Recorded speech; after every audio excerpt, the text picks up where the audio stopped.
Sup? I re-upped, but we already know what this tastes like. But I had to re-up, and I had to re-up. Whole time, full bottle, right? Dope. Hey everybody, real quick, I don't normally make announcements at the beginning of stories, but today is different because I have a massive announcement. Starting right now, today, the Mr. Ballin podcast that rose immediately to the top of the charts when we launched it in 2022 and then was scooped up by Amazon by the end of the year. Yeah, that show is now available on all podcast platforms and it is free. Now, don't worry if you've been listening to this podcast on Amazon Music. That's awesome. You can keep doing that because with your Prime membership, you will get Mr. Ballin podcast episodes 1 month earlier than everybody else, and it will be ad-free. But again, the show is on every other platform right now, and it really is free. So go ahead and follow the Mr. Ballin podcast, Strange, Dark, and Mysterious Stories on Amazon Music or wherever else you get your podcasts. Well, all right.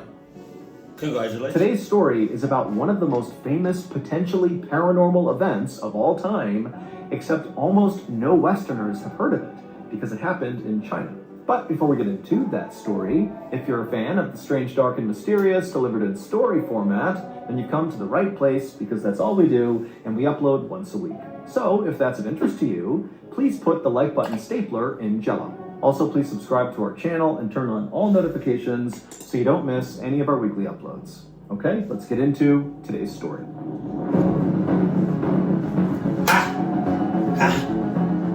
Dice roll. Dice roll.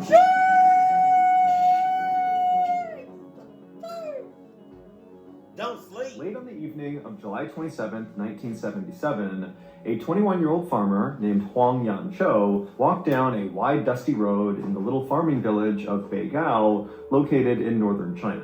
It had been a very hard day on the rice farm where Huang worked because they were all preparing for the autumn harvest. But even though Huang was totally exhausted and worn down, as he walked down this road, he was whistling an upbeat tune. Because for the first time in a long time, Huang was actually excited about the future. Huang had grown up in a poor family, and he hadn't even finished elementary school. He still lived with his parents in a tiny house, and basically every day of his life was the same. He got up at sunrise, he walked to work, he worked all day until he barely could even stand, and then he would walk home and he would go to bed. Man, China's different. Because I don't know if I can just do that, man. I don't know if I can just walk. I don't know if I can just work until I can barely walk. I don't know how much money you will have to pay me, but that's like shit. Reason Huang was now feeling kind of excited about his future was because he had just gotten engaged to a beautiful girl in a neighboring village, and their plan was to get married after the autumn harvest. Huang was already hard at work, literally building them a house that they could move into after they got married. And in fact, on this particular night, that was where Huang was going. He was going to the property where he was in the middle of building this house, and he was going there not to work on the house anymore, but really just to admire his property, because again, he was just so excited about the future. Huang turned the corner and his beautiful half-constructed home came into focus. The foundation, the walls, and the ceiling were all complete. All he had left to do was put in the windows and the doors. And so Huang walked up and ran his hand over the beautiful brick he'd laid around the outside of the property. Brick was not cheap. He had worked extra hours to afford this brick. And so he was just so proud of it. He ran his hand over it. And then he kind of stepped back and kind of imagined the house when it was all done. And then when he felt satisfied that he had seen enough, he just kind of nodded and turned and just continued walking back towards his home, his parents' home, which was only a few minutes away. When Huang got to his home, he went inside, and his mom already had a meal made for him. It was just some rice and veggies. And so Huang sat down and began eating, and then his parents came over, and they began chatting. And then, of course, the conversation shifted to Huang's upcoming marriage, because that's basically all Huang ever wanted to talk about. And then by about 10 p.m., Huang was so tired that he crawled into his bed, and he fell asleep almost immediately. The next morning, when Huang's parents woke up, they discovered that Huang was not in his bed. Now, this was not totally unusual because they knew their son was a really hard worker, and it wasn't unusual for him to wake up really, really early to head out to the farm to begin his workday. But a little while later, the workers at the rice farm where Huang worked, they saw Huang had not come to work, and because that was so out of character for him, one of the workers actually walked to Huang's parents' home to see if he was okay. And when Huang's mother found out her son had not shown up to work, she was really worried, but she told this worker, my son must have gone to the house he's building, go over there and see if he's there. But the worker from the rice farm went to Huang's property he was building, and nobody was there. And so when he came back and told Huang's mother, this sent her into a total panic. Because really for her, this was like completely out of character for her son. He would never miss work. He would never just disappear like this. Something was wrong. So Huang's mother sent this rice farm worker to go find her husband and tell him what was going on with Huang. And then in the meantime, Huang's mother just walked outside and began going door to door, asking neighbors if they knew where her son was and if they wouldn't mind coming out and helping her look. You don't knock on my door talking about something. Do you know what Huang is? What? Shouldn't his ass be at work 24/7? You don't ask me where he is? He missed work? Get the hell out of my face with that clock shit. Now, at this time, the village of Beigao was a relatively small place where all the residents more or less knew each other. And so it did not take long for the news of Huang being missing to spread all across Beigao, and the community really came out in force to go look for him. So by the afternoon, there were people on bikes riding all around, calling out for Huang. People were going to neighboring villages to see if he was there. Another group of villagers went to Huang's fiance's home, and they spoke to her, and she had no idea where Huang was. And so by about the early afternoon, when so many people couldn't find any leads to where Huang had gone, it became clear that really nobody had a clue what happened to him. Now, Beigao at the time was incredibly isolated. This is a small town where most of the people who live there don't have phones, they don't have cars, they ride their bikes everywhere, and there were no roads that connected Beigao to any other place. Now, there was a paved road that went through Beigao, but it actually just came to an end on the outskirts of Beigao. So there was just no way to go to other places, at least not efficiently. Basically, if you lived in Beigao at the time, there was a finite number of places you could go. And all these people that had gone out looking for Huang had searched all of those places, and Huang just was not there. And they discovered his bike was still leaning up against his parents' house, and his work clothes, which he wore basically every single day, were still folded up neatly inside of his room. And so wherever Huang was, he was on foot, and he was still in his pajamas. That night, Huang's parents would contact the village committee, which was basically like the governing body for Beigao, and the village committee decided that this was serious enough, because again, they're thinking, this is impossible, where is this guy, that they decided to contact the police. But when the police got this call, they did not launch an investigation right away because they had limited resources and there was no sign of foul play here. It was very weird that Huang was missing, but he was an adult, and if you wanted to go vanish somewhere, it was kind of like, okay, you're an adult, you can do that. And so Huang's family and the rest of the Beigao villagers were forced to just kind of wait and see if Huang came back. But over the next few days, Huang did not come back, and there was still no new information about what might have happened to him. Early on the morning of August 5th, so 8 days after Huang went missing, and still by this point there's no sign of him, the deputy director of the Beigao Village Committee came running up the road to Huang's parents' house and knocked on the door. When the door opened up, it was Huang's father, and the deputy director handed him a telegram he had just gotten and said, "Read it." And so Huang's father took the telegram and began reading it, and as he did, his eyes went wide, and then when he was done, he looked up and he was just so confused.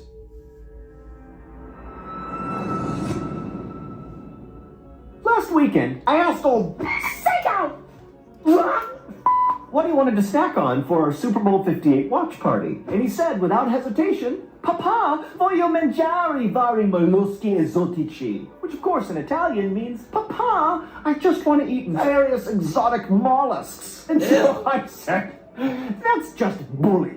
And immediately I booked us a trip to Alaska, we hopped on a fishing boat, and off we went to snatch up a few of those slippery beasts. But unfortunately, I wonder if he tells stories, or like bedtime stories to his... I know he has children. I don't know if he has multiple children, but I think so. I wonder if he tells bedtime stories to them. About 15 hours into our seafaring voyage, Lung and I realized we had a problem. Our boat captain was not a boat captain. He was just a simple, blind kangaroo with vertigo who happened to jump on board before we left, and we just didn't notice. We tried to take the wheel from the roo, but he was so strong that he drove us directly into a storm, and before long a rogue wave came and capsized the vessel. But luckily me and old Sinker Lung, we lived, and we swam to a nearby island. And when we stepped foot on land, immediately a horde of angry coconut crabs came out of the brush, skittering around, wielding their machetes. Me and old Lung turned to run. But there was nowhere to go. It was just the ocean. And so standing there, waiting for death, me and Lung did the only thing we could think to do. We signed up for DraftKings. Did it save us from the machete-wielding coconut crabs? No! But did it get us jacked up about Super Bowl 58?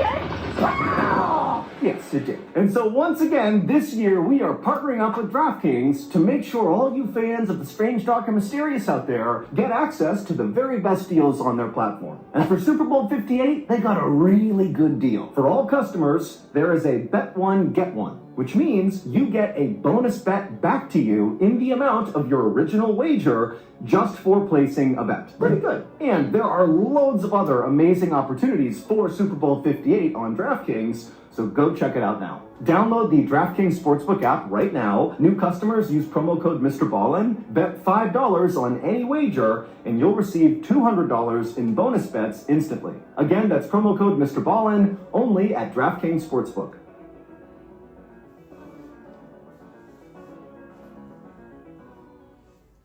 He did all that for an ad.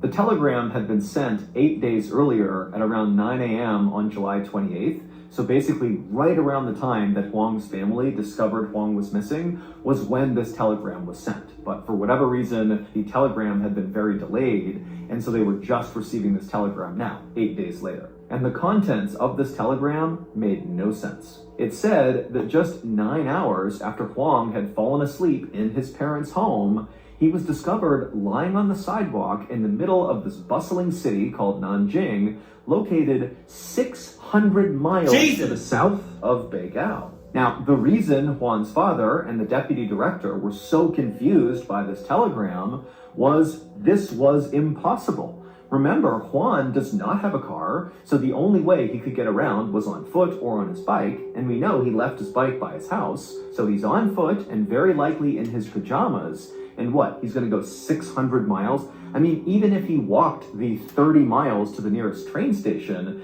9 hours, because that's how much time it took from falling asleep to being discovered in the city, is not enough time to go the remaining 570 miles to Nanjing. So Huang's father and the deputy director, they talked about this, and they both decided that, this just can't be true. Clearly, somebody has mistaken some other person for Huang, because he cannot possibly be all the way in Nanjing. Now, this telegram said that Huang was being held in a deportation center in Shanghai, and so Huang's father and the deputy director decided they would send the telegram back to the sender at this deportation center and tell them, hey, if this really is Huang, he should have a very specific birthmark on his wrist. And so when they sent this telegram off, they fully expected to get one back that said, oh, our mistake, it wasn't him. But they got a reply relatively quickly, and it said, oh yeah, he's got that exact birthmark. It's definitely Huang, but he's very confused. He doesn't really know what's going on. And so somebody from your village has to go get him.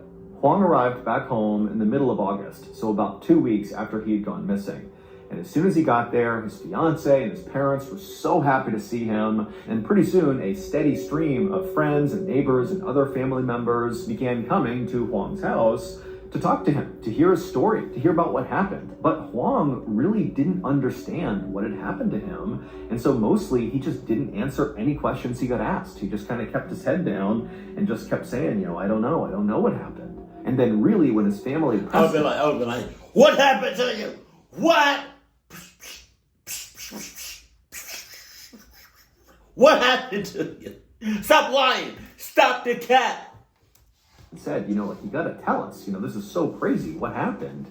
He would say, look, I'm gonna tell you what happened, but I don't even know if I can believe the things I'm gonna tell you. And so Huang would say, all he could remember was he went to bed in his own bed in Beigao, and then the next morning he woke up and he was laying on the sidewalk, and when he opened his eyes, he saw there was this big swimming pool, and then near it was a sign that said Nanjing, and so that was how he put together that he was in Nanjing. And then almost immediately, these two police officers wearing all white just kind of appeared out of nowhere, and they walked up to Huang, they scooped him up, and without really saying anything to him, they brought him to that deportation center in Shanghai, which is a place where people who seemed confused or mentally ill would be sent in order to help them get home. And that was it. That was Huang's entire story, that he just basically woke up in Nanjing with no idea how he got there. And so after he told his family, they all just kind of looked at him like, really? That's what happened? That makes no sense. But Huang, he was completely lucid. He was explaining it really specifically and really simply. He looked and sounded exactly like he normally did, and he seemed very honest as he was telling the story.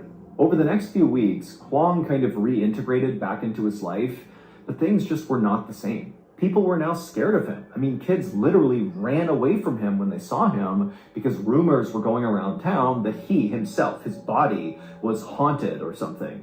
And so kids were scared of him, and other villagers would openly gossip about him right in front of him. Even his beloved fiance admitted to feeling really uncomfortable around him now. And while all of this was obviously very upsetting for Huang, he did also understand why people were acting this way. This is a very anomalous thing that's happened to him, and he did not have a good explanation for this totally insane event that he was a part of. And so he just kind of got it. And in fact, Huang himself was kind of terrified of himself.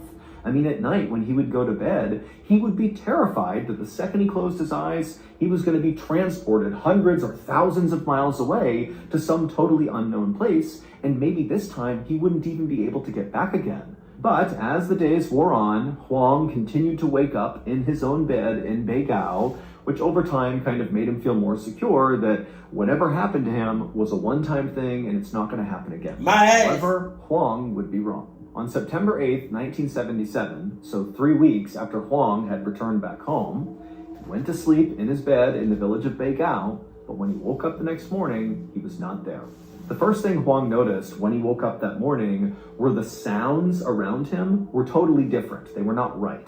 Normally, when he was asleep in his home, he would hear the sound of his mother and father snoring right by him, and he might hear some insects or birds out his window. And those sounds were gone. Wait a minute. You would hear your people snoring? Y'all got thin walls, and they snore loud. That's why, right? Y'all not sleeping in the same room, right? Because that's a little sus. Instead, he heard what sounded like footsteps, but not ordinary footsteps. They were footsteps of somebody walking on cement who was wearing high heels, like a clicking sound. And then Huang also became aware of the fact that his face was clearly pressed up against cement. He was laying on the ground. But Huang couldn't open his eyes. As hard as he tried, he couldn't do it. He couldn't move his body. And so he's just laying there on cement with his eyes closed, listening to the sound of these footsteps, these high heels, getting closer and closer and closer. And as they did, his anxiety was growing and growing. He had no idea who this person was. And then these footsteps, they got right up to him and then passed by him. And Huang felt the breeze as this person walked right past him. And then after this person in high heels had kind of walked off in the other direction, Huang finally was able to wrench open his eyes, and he sat up and he looked around, and one, he couldn't find anybody. It was totally abandoned all around him. So whoever had those high heels on had somehow vanished in plain sight. And then also, as Huang continued to look around him, it looked like he was in the middle of this city. But again, there's nobody out there. It's like this abandoned city street. All he had in front of him was this clock up on a building that said 1 a.m. And so pretty soon, Huang was just kind of walking in circles, screaming out for help. And right when he was about to just start sprinting in any one direction in hope that help would be somewhere out there, Huang felt a tap on his shoulder. Oh no! And the person tapping him from behind him said, "Are you Huang Yan Cho?" Huang spun around and he saw there were these two men in military uniforms standing there, and for a second, Huang felt relieved. Somebody was here to help him. But then he thought to himself, how do they know my name? What's going on here? And so he asked them, how do you know my name? But the two men didn't answer Huang. Instead, they told him that he was at a Shanghai railway station 700 miles from Beigao, and that they, these two soldiers, were here to take Huang to a nearby army base. At this point, Huang was so scared, he just didn't know what to do. So he just wound up going with these two soldiers who put him in the back of a Jeep. And then they hopped in and began driving, and they drove him out of this weird abandoned city where he had woken up. And after driving for some time, they arrived at this huge army base that had all these rows of fencing around it with razor wire on top and all these sentries that guarded all the doors. And these two soldiers brought him through several of these checkpoints. And then when they reached the very last one, they stopped the car, they got out, Huang got out too, and the two soldiers that were with him grabbed Huang's shoulders, and they basically led him through the last checkpoint, which was manned by armed guards. And as Huang was led through this gate, the armed guards seemed to not even notice these soldiers or Huang. It was like they were invisible to the armed guards. But either way, they got through the final checkpoint, and then the two soldiers that were carrying Huang led him to this kind of nondescript big building, and they opened up a door, and they began walking down this long... What the fuck is going on? It started off with him at the farm, getting rice and shit. And now about to serve the country? Protect the country? Jesus. Hallway that kind of zigged and zagged. It was like a maze of different directions you could go. And then finally, they brought Huang right to this big door that said division headquarters over it. And then before Huang could say anything, one of the two soldiers that was with him knocked on the door. And then before anybody could respond, that same soldier reached down, opened it up, swung the door in, and then they pushed Huang inside, and they stepped in after him and shut the door behind them. In front of Huang was this big desk, and sitting behind this desk was a very senior-looking military official wearing a uniform. And this official, when they looked up and saw Huang standing there, they got up to their feet and put their hands on their guns and said, what are you doing here? How'd you get in here? And Huang, sensing there was something wrong, threw his hands up to show he was not a threat and pointed behind him and said, they brought me here. And the military official, who still had his hand on his gun, looked behind Huang and said, who brought you here? And Huang, he turned around and he saw the two soldiers who had picked him up and driven him here and led him to this room. They were gone. Which one?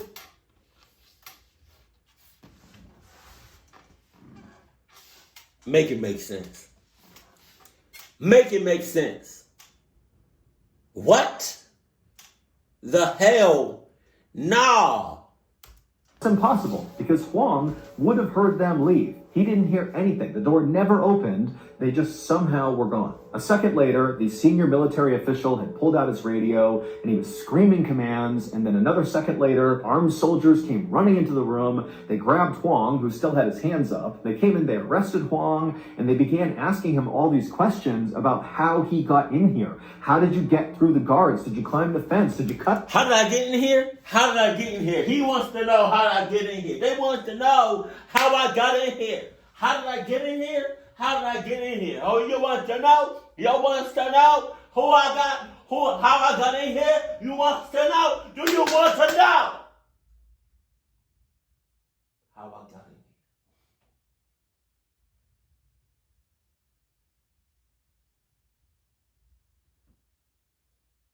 I'm that guy sent down from Adidas heaven. Fuck. That hurt. Ow, ow, ow. Am I bleeding? Oh, that hurt. Ow, that hurt. Fence. How did you get in here? It's not possible that you are here right now. But Huang did not have any answers. All he could say was, the two soldiers, they brought me here. A couple of days later, Huang would be bussed back to Beigao, and again, his friends and family and everybody in town had all these questions about what happened, but again, Huang just had no answers. And then just 11 days after coming back home the second time, Huang would disappear again. Jesus! This time, he would tell people he encountered two men who told him they were the same two men from the other two times he had gone missing.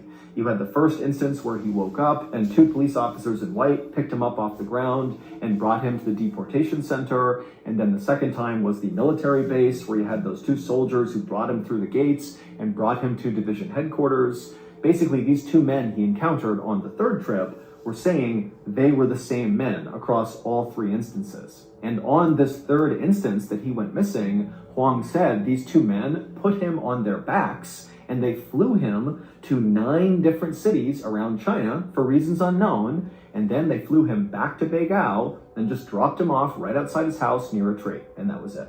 Now, of course, this final disappearance sounds the most absurd because he was flying on the backs of people to all these different cities? That doesn't make any sense. But when Huang was kind of aggressively questioned about this 3rd story, because it sounded the most made up as compared to the other 2, it would turn out Huang had all this kind of insider information about each of the 9 cities that he supposedly was flown to by these 2 men. He knew the weather in each of those cities on the night that he was gone. He knew what shows were playing on the night he was gone. And he also just had really specific descriptions of where he was in each of these cities when they got there that all checked out. Now, you gotta remember that getting that information correct would have been really hard for Huang at the time. He did not have internet access, he didn't have a phone, he didn't have a car. I mean, he lives in an isolated small village in rural China. So the idea that literally the morning after all this happens, he's flown to these different cities, that he would have all this information perfectly correct, that's hard to do. That would be hard to lie about. As of today, no one has ever been able to debunk Huang's stories. Basically, there's enough legitimacy and verifiable information in his stories that you really can't discount them. They really could have happened.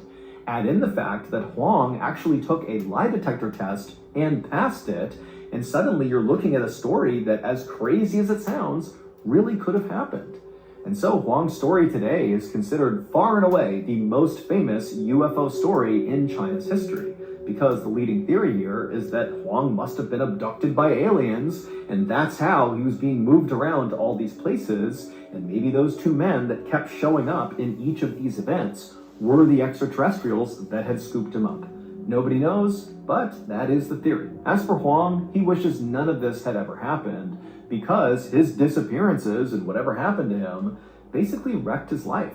His fiance broke up with him because she was so uncomfortable around him, and there was a lot of stigma around Huang, especially in the village where everybody thought he was a liar. And then on top of that, all these news and film and TV crews came to the village because they wanted to shoot shows and documentaries about Huang, and Huang did not want anything to do with them. But again, all these people are coming to the village for Huang, and it's making the rest of the villagers upset. And then also there was a really lengthy investigation by the police and by the military to try to figure out how in the world Huang got into that army base. I mean, there were layers and layers of security that he somehow got through, and all those armed guards that were watching the gates said they never saw Huang walk through, even though Huang said he literally just walked through the gate with the 2 soldiers that were carrying him through. And so today, Huang actually still lives in Beigao, and he had a son and a daughter, and he has grandkids, but he refuses to talk about what happened to him because, again, it wrecked his life.